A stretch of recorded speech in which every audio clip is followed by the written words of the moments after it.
Hello there everybody, welcome back to another Lost Ark related video. Today we're taking a look at the top posts over the last week on the subreddit, but more specifically this week, it's going to be mostly focused on the Tier 4 update, the patch notes, the Ignite server, all that good stuff that kind of got announced over the last couple days, and today respectively. First thing we have is the Ignite servers, which got announced 4 days ago. I'm not going to go over this too closely, I'm going to skim over the main talking points, but basically, Ignite servers are the Jumpstart Resurrection servers, essentially. It's what Jumpstart... It's just Jumpstart 2, essentially. And what are Jumpstart/Ignite servers? Well, Ignite servers are heavily fast-tracked progression up to a certain point, and that certain point is going to be 1620 or around that area. And as far as raids go, you're going to be able to run up to Theamine on this server. It's not going to be solo Theamine. You can group for it, but you can't do solo because solo still doesn't exist. And you're not going to be able to do Echidna or Behemoth at all. You'll have to transfer from Ignite to the regular server in order to do those raids. So, basically, let's see. The Ignite server overview, it's going to be one server added to every region. So, going to be very small population, even more so than normal. All materials and items a player needs to reach 1620 will be granted to you by a variety of events in the Ignite servers. So I'm going to guess it's going to be something like the Express event or something similar to give you the materials you need. The Ignite servers will not be monetized apart from being able to purchase some cosmetics. Primarily the goal for Ignite servers are to teach players the basics of Lost Ark in a special environment, quickly letting participants learn about key systems, how to build a character, and how to challenge foes either by themselves in solo raids or with new recruits in group raids. Matchmaking will be isolated to only include other Ignite server participants. You start at 1540 at Voldus. They give you a Voldus power pass, essentially. Good old sip of water. You start at level 60 as well, possessing many runes, including legendary, except ones gained from tower and collectible points. From that starting point, players will have a special progression event with buffs, new UI system built to guide through building your character, and the leveling experience, granting a monumental level of support to quickly reach item level 1620. This tailored experience is specially constructed to serve as a boot camp, which will let players graduate at their own pace. While the server will be active for 7 weeks only, an active player striving to enter the fray will be able to do so in just a few weeks. On Ignite servers, the market and auction houses will be disabled entirely. As previously mentioned, all materials and items a player needs will be granted to them by Ignite servers. Not every experience in Arcasia will be available to challenge, so like I said, you're not going to be able to do Echidna, Behemoth, any of that shit, and then when Tier 4 comes out, you're not going to be able to do any of that shit either. It just goes up to Theamine. And there's going to be no solo Theamine, don't get it twisted. Solo Theamine still does not exist, and likely will never exist, judging by how they have not said a goddamn word since adding solo raids. So solo raids are essentially just going to be the same thing as most other things in this game, which is just content that gets neglected and is going to die over time. Why they don't make a solo version of raids that people want to do, like Theamine, Echidna, Behemoth, I don't know why they don't launch with solo raids. Yes, it will take a little bit of dev work to make them work, but once you already have the fight made, I don't think it takes that much effort to make a solo compatible version of a raid that already exists. But that's just me talking out of my ass. It would be nice, though, for more solo raids to actually exist, because solo raids, both as an avenue for people to complete content and both as a learning tool, both of these are good reasons for solo raids to exist past a certain point. The only people who are going to choose to do solo raids over group raids are people who are just never going to do group raids in the first place. Like, sometimes it's nice to be able to do a solo raid over a group raid if you're, like, bored, or you don't feel like dealing with people, or you're just playing at a weird time and there's nobody on. But I don't think it's going to take away from the already, like, existing group of people that would have ran the raid regularly, which is a weird argument that I see people make. I don't know. It upsets me, because solo raids really should be current content, or at the very least -1, but I don't know why it still isn't just 1-to-1. It makes very little sense to me. But Ignite server participants will be able to create up to 6 characters on the Ignite server to try different playstyles, but only one of them can be transferred. So you're going to be able to make 6 different characters on Ignite servers to play around and figure out which character you like. If you're a genuine new player or returning player, just so you can actually play a class that you enjoy. But you're only going to be able to transfer one of those characters off the server, which I think makes some amount of sense, though and maybe I'll get fucking spiked. I don't think it would be the end of the world if they let you move 2 or 3 of them. For a genuine new player, this would be a massive source of help. But again, Ignite servers feel a little bit, how I say, the rewards feel almost too good for old players rather than newer player focused rewards. And what I mean by that is, obviously an older player, if a reward is good for a veteran player of this game, it's going to be good for a new player. But if a reward is good for a newer player, it's probably not going to be good for an old player, right? So you generally want to focus on the rewards that help the newer players. And this event does not really do that, but it is what it is, I suppose. And then here's the Ignite Express event. This is all of the stuff that they're going to be doing in order to help your honing. So basically 1580 to 1620, you're getting a half off discount on shards and silver. You're getting an 80% discount on the gold. You're getting a 50% discount on all of the other mats. You get a 300% honing buff and then a 200% artisan increase, which is pretty good. I'll have to see myself how this looks, but I will likely make a video on me pushing a character from 1540 to 1620 and seeing how hard and how long it takes. But I can't imagine it's going to be that difficult. And then event mission, guide mission, event shop. Players on Ignite server will learn game systems through tailored missions and have access to a reward pack shop. This will help you explore different ways to earn rewards and progress through the game. Raid difficulty. To focus on learning new content together, the raid experience will be simplified into normal and solo for raids with solo mode for the following raids: Belshazzar, Akan, Theamine, Triangle, Ivory Tower. And again, for the raids with solo mode already, so there's not going to be a solo Theamine, because there isn't a solo Theamine. But there's only going to be a solo or normal Akan, for example. A normal or solo Brel. There is no such thing as hard mode Brel, hard mode Akan. None of these exist in this server. Transfer experience. You can do 2 different options for transferring. You can either roster transfer or you can just transfer the character.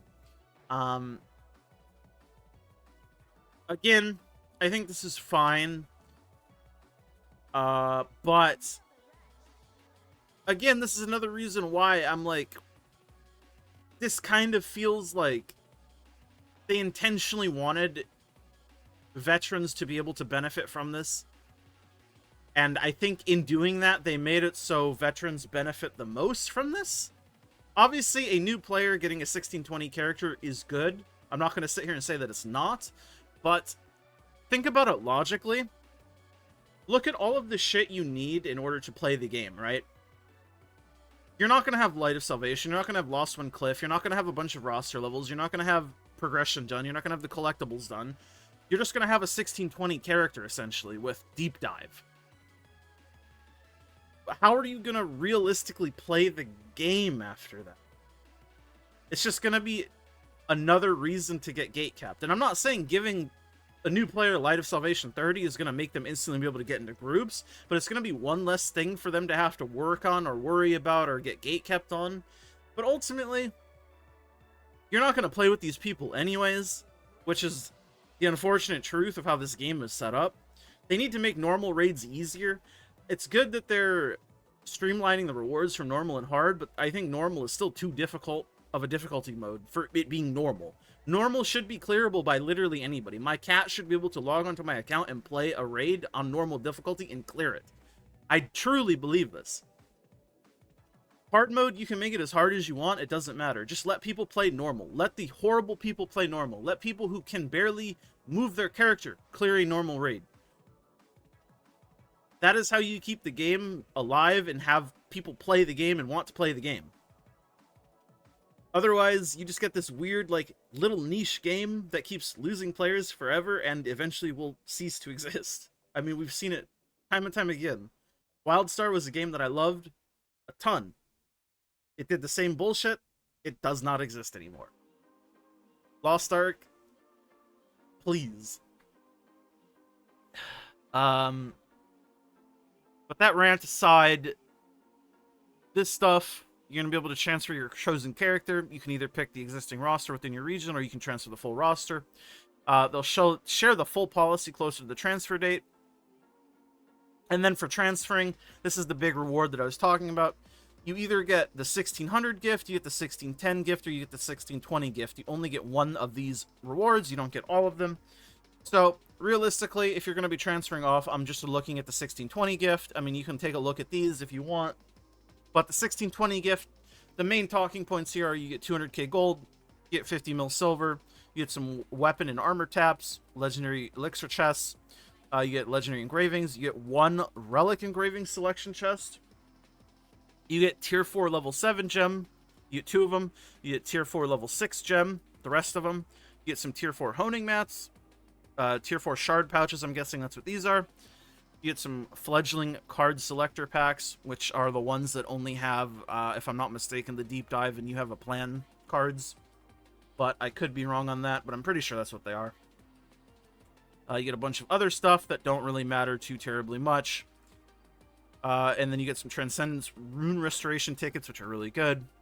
You get the tier 4 weapon, or tier 4 armor and weapon? Question mark? I think it's just armor. I don't know.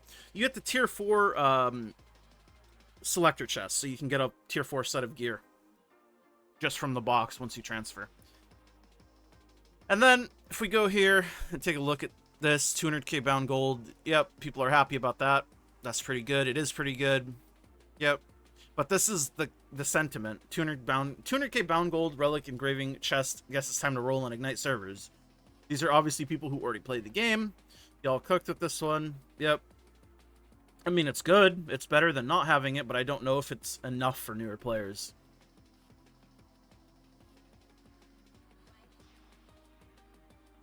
But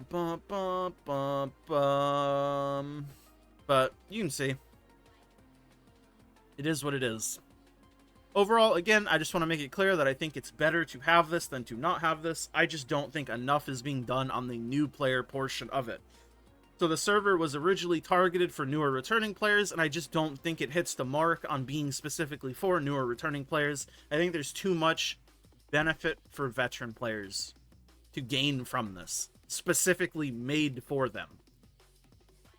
And I'm not saying that there shouldn't be anything for a veteran player playing the server, because I do think there's reason for them to come back or like want to roll with friends or just roll and play the server itself to make it more alive. But I'm not sure if that's the way to do it. And here are the release notes for the patch that are coming out in a couple hours here. Downtime begins at 12 a.m. Pacific, and it's expected to last 15 hours. Patch notes are here. We get 2 tier 4 gift updates. Update 1 is going to be this stuff: a title, boss dragon skin chest, some silver, some battle items, honing stuff, card packs. Update gift number 2 is going to be Una stuff, stronghold stuff, life skill stuff, and some legendary engravings. Very cool. And then this is another thing that I wanted to point out. It says on here all of the events are going to be ending, including Chase to Storm, but in-game Chase to Storm says it ends 11/27. Brock says getting verification on it, hasn't responded, and it's been over 6 hours, so I don't think we're going to be seeing a response before servers go down. But this is the patch notes. The TLDR is North Curzon's out. The new field boss is out. Basically, the new continent is out, man. It's tier 4. The new tier 4 continent is out. So all the shit that comes with the continent is going to be in here. You get your new titles, new emotes, new achievements. You're going to have tier 4, that obviously, so 1640 shit's going to be out. Arc Pass is going to be out. They also added our Hyper Awakening, which I will touch on briefly if they don't touch on it here. Then Ignite servers, which is the big thing. Tier 4 progression systems. So all of this stuff, the new honing mats are Destiny Leapstones, Destiny Destruction and Guardians, Destiny Shards, Abydos, Fusion mats. And then the rate up mats are Lava's Breath, Glacier's Breath. Circulated Leapstones are for the special honing taps. Very interesting.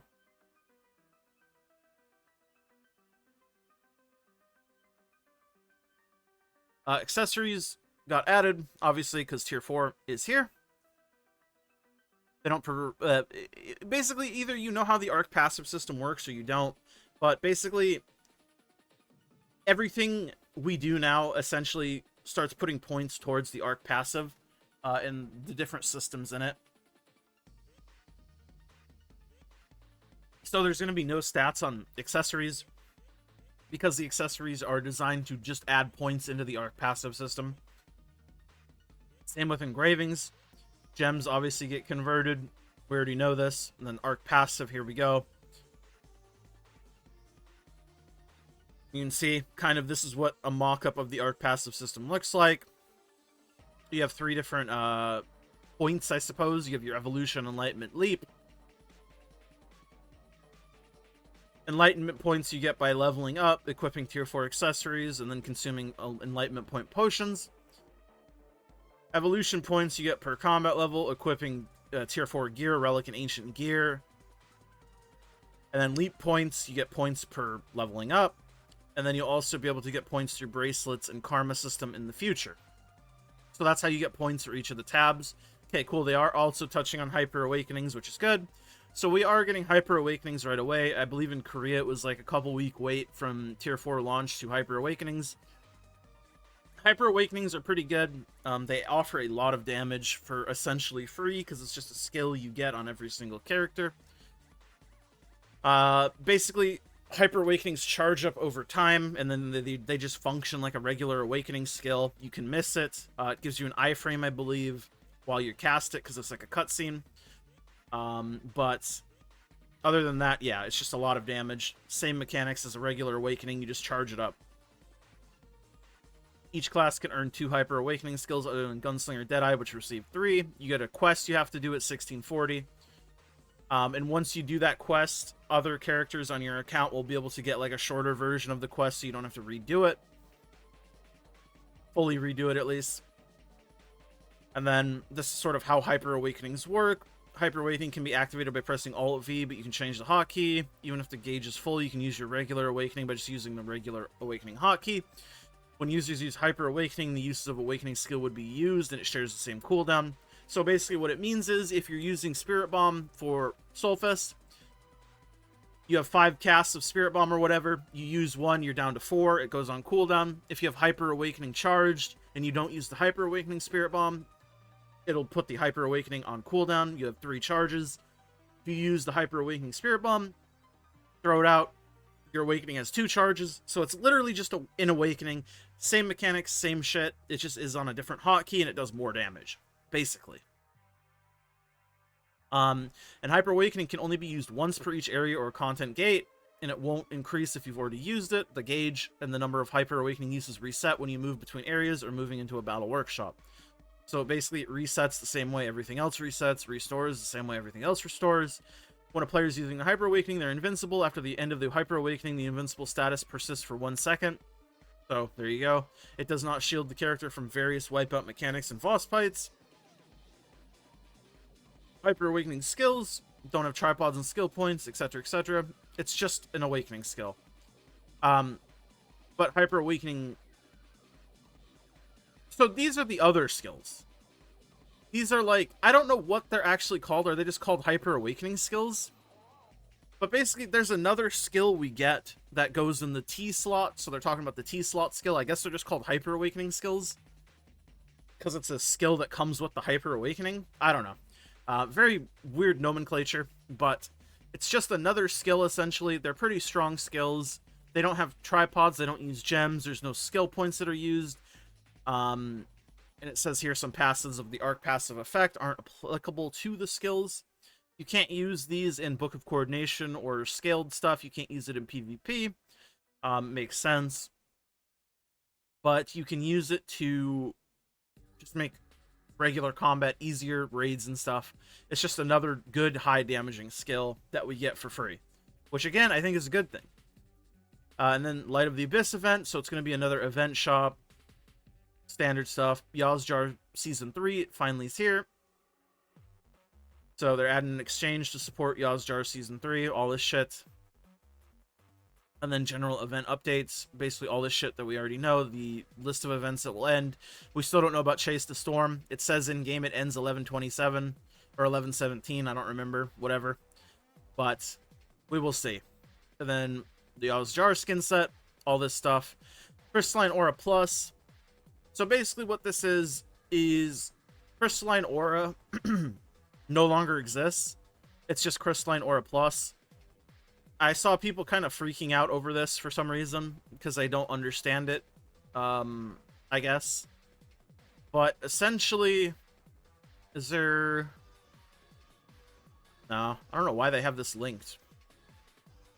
But Crystalline Aura Plus is the only aura. Like, this is just what aura is now. But this is just the same aura. They just rebranded it because they added more effects to it. You can still buy it with blue crystals and everything. It's just the same thing. But you can see, I already have Crystalline Aura stocked up. It'll convert. But the only thing you won't receive are the subscription bonuses. And I mean, it is what it is. These are the subscription-only bonuses, which I think I think this is what people are mad about, which... it is what it is, I guess. But, And then new Arc Pass, which is cool. The little skeleton guys are kind of cute. More skins, PvP updates. I'm not reading PvP updates. I don't give two shits, man. Honestly, general updates, Transcendence. So yeah, the Transcendence stuff are getting changed because we have Tier 4 now. So things are going to be more streamlined. It's mostly just flat stat per level rather than weird effects that do a fucking million different things. General combat updates. Looks like it's just talking about level 70. Cube, yeah, new cube unlocks. Stronghold stuff. Pet system changes. Treadmills removed. Pets are now dancing. Whoa. Biggest update ever. Then the guild, obviously, guild changes. You need to be level 25, I believe, for Tier 4 shop. I don't know if they changed that. You can also join a guild roster-wide. Yeah, characters on the same roster and guild can participate as one guildmate. So that's a big change, too. Bunch of stuff. They adjusted solo mode content to make it easier for newer returning players while still teaching the key basics. It would be nice if they expanded solo mode raids, like I've been saying. Sidereal weapons can now reach level 7. Or level 9, excuse me. We already knew that, though. That was coming. Basically, this is just the Tier 4 patch update. If you want to see every single thing that got added, this is what this shit is. And I'm not going through all of this because it's just shit. Then obviously we get the balance updates. I'll scroll through this if you want to stop at your class for whatever reason. Obviously, well, I guess I'll start from here. But I will put a link in the description to the patch notes, as I always do, or I try to remember to do.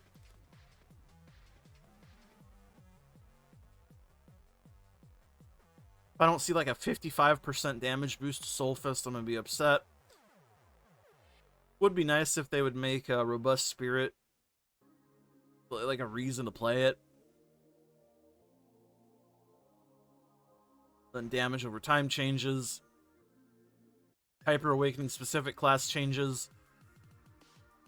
And that's it. So that is the patch that we're getting in Tier 4 and stuff. And then the last thing that I wanted to touch on was Blooming Makoko event was awful. Didn't find a Blooming Seed. Did this event every day. Last day I opened 21 seeds. 20 were silver. Sag.